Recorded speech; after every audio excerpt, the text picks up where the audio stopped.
Now the portrait of a lady continued. Now, in the evening, a change came over her.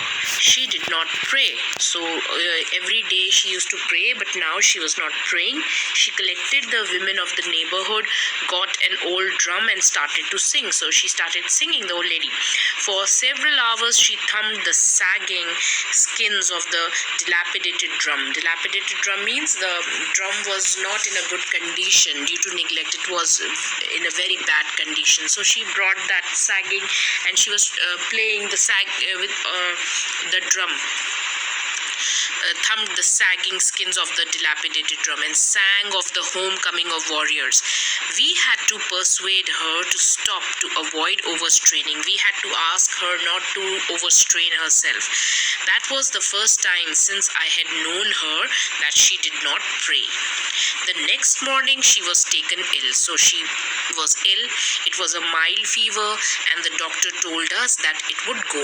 So the doctor said it's a mild fever and it would go. But my grandmother thought differently. She was thinking it differently. She told us that her end was near. She said that since only a few hours before the close of the last chapter of her life, she had omitted to pray. So she had stopped praying. She was not going to waste any more time talking to us. Now, we protested. We did not accept this, but she ignored our protest. She lay peacefully in bed praying and telling her beads. She kept on telling her beads even before we could suspect. Her lips stopped moving and the rosary fell from her lifeless fingers. So always she used to carry that rosary and that fell from her lifeless fingers. A peaceful pallor spread on her face and we knew that she was dead. There was a peaceful color on her face and we knew that she was dead. We lifted her off the bed and, as is customary, laid her on the ground and covered her with a red shroud. So according to the customs, we took her from the bed, lifted her from the bed and laid her on the ground. After a few hours of mourning, we left her alone to make arrangements for her funeral. Now arrangements were to be done. In the evening, we went to her room with a crude stretcher to take her to be cremated for the funeral.